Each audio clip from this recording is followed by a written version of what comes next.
We've had the Royal Commission final report, leaving Australia's banking giants bruised, but certainly not broken. That said, all wasn't necessarily equal in Kenneth Haynes' assessment. He singled out the NAB, saying it stood apart from all the other major three banks, and singled out the CEO, Andrew Thorburn, and the chair, Ken Henry. Yeah, many say their positions are becoming increasingly untenable.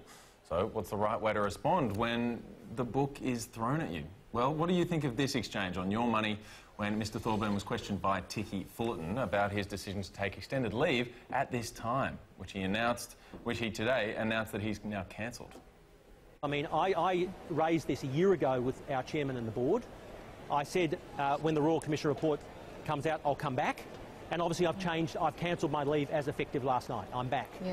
But So saying he didn't think it was really fair that a CEO couldn't take leave that was that they were entitled to, and he was needing the physical and mental break. So let's bring in our guest for tonight's Taking Stock with Stephen Shearer, the digital CEO, also the former CEO of Facebook Australia, and we've got Claire Kimball, founder of The Squiz and the former media advisor to Tony Abbott. So a fantastic combination, someone who's been in the CEO hot seat and can give a good view on that, and Claire, as well as that view, you know, the communication side of things, like in terms of how this was handled. You know, the book's been thrown, people want blood in the streets. And there's Andrew Thorburn today saying, well, I need a physical and mental break, and it's unrealistic to assume that CEOs don't need the break that other people do. Stephen, first to you. Well, I can see both sides of the argument here. One is, you know, he gets paid well for what he does, and you know, with that comes a lot of responsibility. And when the proverbial hits the fan, you want the top guy, you know, standing there and being present.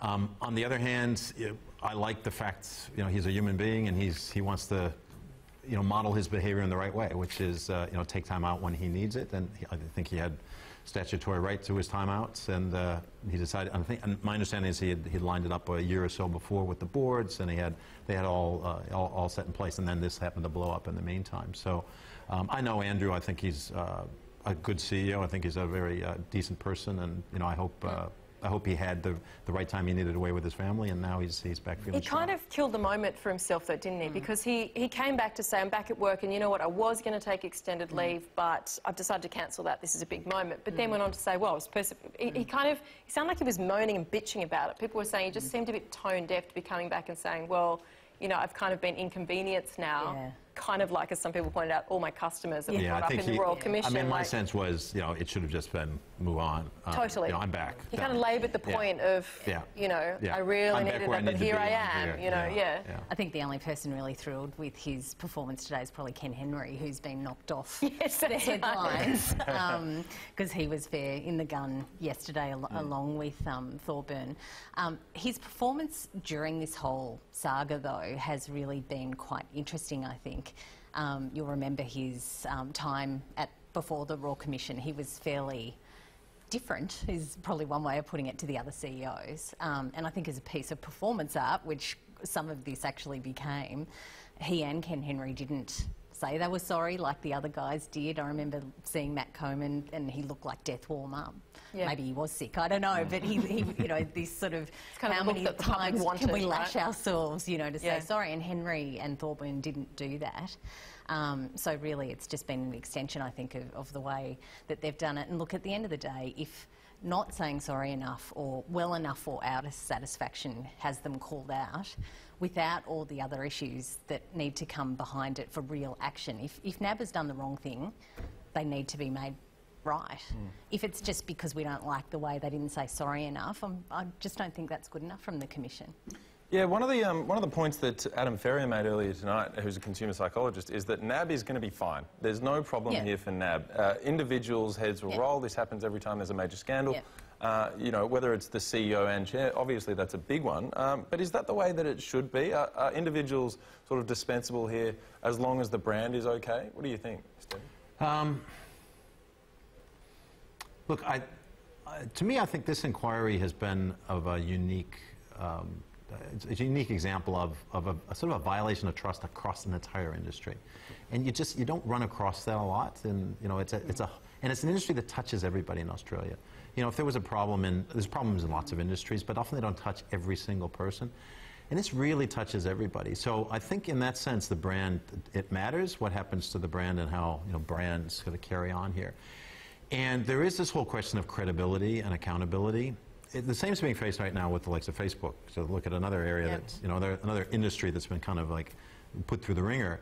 And I think one of the big challenges Facebook has is no matter how much it tries to fix things and apologize and say we're on the right path, the current management of Facebook who were they were guiding the ship when all the crap was going down, are now the ones saying, well, we're fixing everything. And unfortunately, they don't, whether you think they're good or bad, they actually don't have a lot of credibility. And I think the same is true here. It's really hard to have credibility when you were running the show and everything was bad. Now you're saying, well, I'm going to make everything That's good. interesting, because in his response, it was on your Money today, when he's being challenged about, well, why were you thinking about taking this? I'm going back to Andrew Thorburn, but this is a good comparison you've made, because you've got kind of these superstar CEOs who are well paid, take the spotlight, and happy with that when things are going well. But then in justifying why he initially said he wanted to take the extended leave, he said, well, it's about, the bank, as he said, I've got a very competent team, we've got hundreds of leaders who are mobilised around our strategy, which to me seemed to say, well, I'm actually not important to the whole picture and I don't really need to be here. I thought that was really a strange way to kind of pitch the whole leadership thing. Look, I don't know. My sense is maybe there was something going on that's personal to Andrew that he needed to work out. We don't know the facts, and it's not our right to know them. It's his personal business. But it did seem like a strange answer. I think what he was trying to do was to say, I'm important, we're all on board. But what's more important is the team I built. And great leaders build great teams. So if they get hit by a bus, everything carries on. And I think that's the point he was trying to make. But it came out a little differently. He kind of had then to backtrack about a bit and say, well, but wait, the CEO is still important. And, but I think in terms of public perception, I think you'll have more insight on this. People want to see the top dog when things are going poorly, and unfortunately, this is part of the role of CEOs today. And you see so many CEOs in senior roles, and they're very good at certain things, but they aren't so good at the public relations and the social media. And unfortunately, that's what's going to make or break their performance when it comes to these crises. Yeah, and you take the money. I mean, these guys are taking good money for these jobs. Although, in fairness, he took a 30% pay cut because of all of this. So he took home $4 million, but it was down from $6 million. So if you're going to say, put your money where your mouth is, I mean, he took the pay cut. Well, and at the end of the day, it'll be probably for these two, the investors that have the final say. I mean, it wasn't that long ago they had, an 88% strike against their remuneration report. I can't see how they get past that this year without a change of leadership and everything that's happened in this Royal Commission. And not so much that what's happened in the Royal Commission, but the way they have been painted as such a negative part of it, very personally. That change of leadership, I think, is going to be really difficult to resist. Yeah, and I'm rightly or wrongly. I do know most of the CEOs of the banks, and I haven't talked about this in detail with them, but from what I've seen, all of them, they're decent, caring people. They're trying to do the right thing, and I think they're all very personally, I mean, it sounds small, but they're upset that this is not something they're proud of. This is not something they wanted to happen on their watch. And hopefully, they can all demonstrate that to the public and turn things around. So maybe one or two of them can't, but I think there's very good people at the tops of these businesses, I think, trying to do the right thing. Just as is true at Facebook, but the big cultures are big machines, and when you set up the wrong incentives for people, sometimes things happen that get ferreted out later. And there's that extra layer of trust that they really need to carry with them too, because I think Australians generally, it's probably common of most societies, we don't have great financial literacy across the board. They carry a responsibility to do their jobs within the law and with integrity and with good ethics. And clearly there's been examples that hasn't happened. That probably happens in every single industry, but it's just because it's so crucial, it's so important. Yeah, well, it's a story that's not going anywhere. We're going to keep on hearing about this, especially when it comes to things like criminal prosecutions that might come later, all of those sorts of things. But moving along, there was another thing that came across our desk, which is, I mean, whatever you do, don't share your passwords. We're told this a lot. But what if you're the boss of a crypto exchange and your password unlocks $260 million worth of digital currency? What if you die suddenly? That scenario has actually played out at a Canadian crypto company, which is now frantically trying to answer those questions. So, I mean, it's a unique example, but one of huge value to a whole lot of people out there. Claire, I don't know what to say about this one, really. Can you add some logic here for us? I'm not going to bore you with the minutiae of my life, but I had to set up a TV today, which required a new account and a password.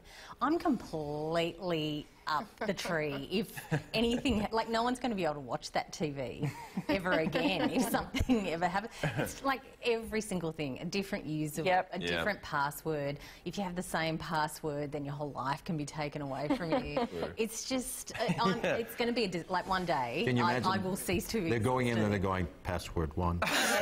One day, 260 million, you would, wouldn't you? What was his dog's name? Hang on, is everyone's password their dog's name? I find it, what's your perspective too, Stephen? Because you've run been part of a huge technology company, and to me, this story says that human error is always the weakest link. Oh yeah. Right? Yeah, I mean that's human error is always a weak link. There's not lots of weak links, but I don't know the finite details of this story about but then maybe there's more that we don't know. But it's as in maybe he didn't die and he's actually run away with all the money and he's think of that. Yeah, that's a great one. What fascinates me is though how this was allowed within the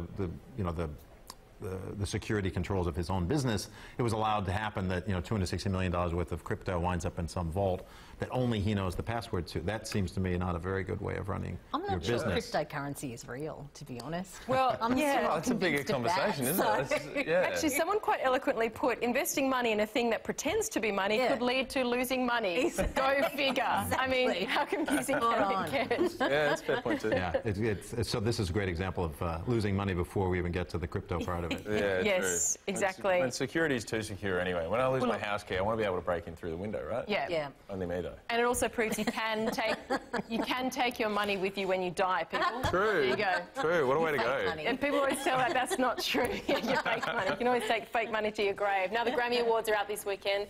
The official gift bags always get lots of attention. They could be more coveted than the Golden Awards this year themselves. $30,000 worth of swags handed out to certain guests. This is the VIP of VIPs get this bag. A kind of pretty variable list though. If you look at the items, it's valuable art, a voucher for a top-end spa retreat worth about $8 grand, an egg decorating kit. It was quite variable. List goes on. You guys have looked at the list. What do you think the VIPs get this bag? Yeah, well, if I was a VIP, that I'm sure they make plenty of money in this gift bag. Egg decorating and stuff isn't going to make a big difference. But it seemed the most valuable thing was the Golden Door retreat. I think it was $8,000 for a week of this Golden Door, which again seems to me pretty cheap for a top-end retreat. Yeah. Look, I would be more impressed if there was something in there where they were giving money to charity or to other causes, rather than all these baubles and stuff. These celebrities don't need this stuff; they can afford this stuff on their own. But to make donations to charity, I've been involved in events much smaller scale. But instead of giving me a bottle of wine, they will say, "Well, we made a donation to this charity," and I think that's a great idea. Yeah. What a good idea! Ellen actually had a video up the other week. She had Marie Kondo come through and clean this guy's office. He was the keeper of all the free stuff that they got given. So any staff on the Ellen Show could come into this guy's office and sort of pick selective. And he had the worst crap. Like it wasn't even great free stuff. Yeah. Maybe the great free stuff was taken. I've got a real thing about free stuff. I used to absolutely hate it. Because it was never anything that you really, I'm pretty clutter-free. Yeah. It just sort of is just crap. Yeah. There's not a spot for it because you haven't really picked it. I sold a house recently and finally settled last week. Of course, went to the real estate agent to hand the key. You get this massive hamper. Oh, and it's like, I'm moving. Like, what am I going to do? It's really like an And I know I overpaid you in that whole process, so don't remind me of your gift basket. Free stuff, not so much. Yes. Free stuff, and the more money, the richer you get, the more free stuff, to your point, you seem to get as well. It's weird. Do you guys know the Baby Shark song that all toddlers sing? Sure. Yeah. I was pleased there was a little stuffed like Baby Shark, and I thought whoever has to put that somewhere around their house and have a toddler walk in and go, Baby Shark. But that'll be the number one thing in that gift bag. Will be that Baby Shark. I felt that was an even playing field. The VIPs of VIPs still have to get that song stuck in their head. That's one item. Well, I remember best free stuff I ever got working at Woolworths, which you'd get the sample people handing out stuff at the bottom. Was a big half leg of goat. A goat? The meat guy came and brought me half a goat. A goat? Yeah. I got him to take it away and cut it up. That was good. Take another go. Hey, Claire and Stephen, thank you so much for joining us tonight. Look forward to seeing you guys the next few weeks.